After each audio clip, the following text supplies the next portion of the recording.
In today's video, I'm going to walk through how I advise you to start looking for a 529 to save for your child's college education. My name is Zachary, and I'm an attorney at the law office of Zachary D. Kimikowski, PLLC, and I help clients with minor children and those nearing retirement achieve their life and legacy goals. So let's get started. So I would start at Morningstar.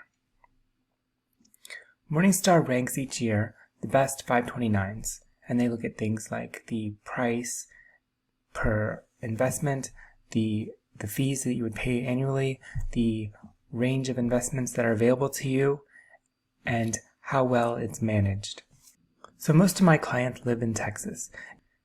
Because Texans do not pay state income tax, there is no benefit to contributing to the Texas 529.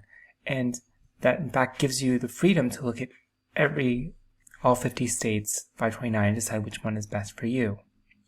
So full disclosure, I've chosen the California 529 for myself, and that's because a few years ago it was rated gold by Morningstar. I went through this exact process. Today it's not rated gold, it's rated silver, so I may consider rolling it over into another state's 529 program. As you can see, the gold rated 529s for 2021 are Illinois, Michigan, and Utah. And they also have a silver rating, and they explain why they're silver rated, not higher rated. And then they have the 2020 ratings, and they show you what it was in 2020. So Georgia's been upgraded from neutral to silver, for example. The others have stayed at silver. Then they have the bronze rated plans, and then they show you, I see there's one downgrade. Virginia was downgraded from silver in 2020 to bronze. And then they have a bunch of neutral rated. And they don't even rate Texas. So I don't recommend that you choose Texas when you have the option of all these other plans. Now, just because you save with, say, an Illinois plan, your child doesn't have to go to college in Illinois. They can go to college anywhere in the country and apply the funds that you've saved in the Illinois 529 to their college education. So let's look at another rating just to make sure that Morningstar isn't biased. And before this, I was looking at Forbes had some ratings for 529, and they rate New York, Massachusetts, New Hampshire, Illinois, Ohio, and Oregon as the top ones. So let's look closer at Illinois. So they picked Illinois because it's attractive to both in-state and out-of-state residents. And the maximum balance is $450,000 per beneficiary. And there's no fee, no enrollment, application, or maintenance fees. So that looks pretty good. And it does have a program management fee of 0.105% per year. So let's look closer at the Illinois 529 and see what options that they have. So I'm just going to look at the investment options. So they have age-based portfolios. And what that means is that as your child ages, as they get older, the portfolio automatically adjusts to a more conservative investment style the closer they get to their first day of college. They also have target portfolios, and what that means is that you would set a portfolio allocation, maybe ranging from conservative to more aggressive, so maybe somewhere in the between, maybe 40-60, and then the portfolio would automatically rebalance each quarter or year to get back to that amount. So if stocks did very well, then it would sell stocks and invest more heavily in bonds to get back to that 60-40, 60% exposure to equities and 40% exposure to bonds.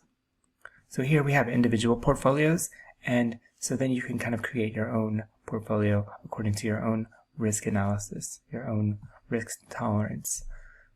And if you're willing to attend to your child's 529 to watch it maybe quarterly or annually, then this might make sense for you.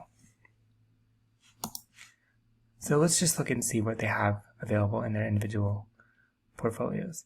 And I'm just going to look at the S&P 500. That's just a passive index. It's Vanguard. Vanguard investments, they tend to be very well managed and also cheap, relatively cheap. So let's just look at the fact sheet. So we're just looking at the fact sheet for the S&P 500 index fund available in the Illinois 529. The first thing I want you to look at is the expense ratio. And the expense ratio as of 4/29/2021 was 0.02%. That's very good, very competitive.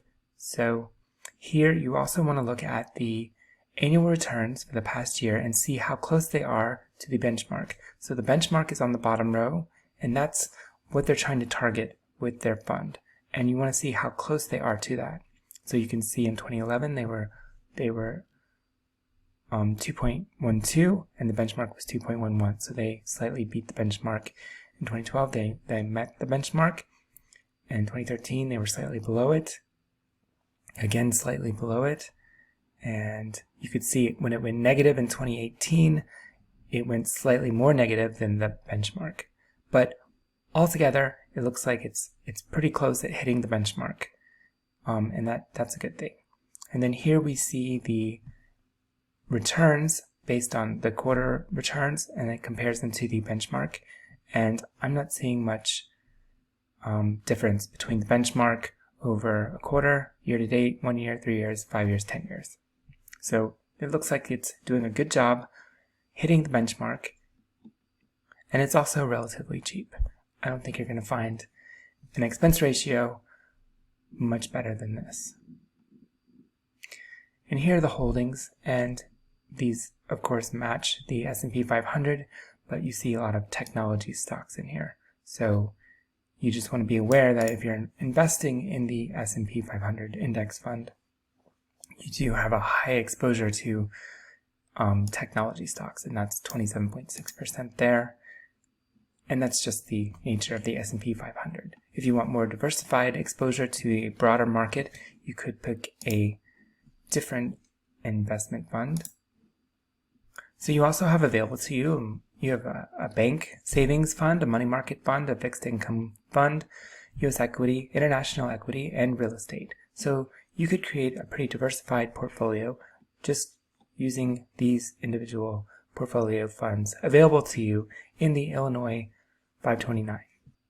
So I just wanted to walk you through today in this video how I would recommend that you go about choosing a 529 to save for your child's college education.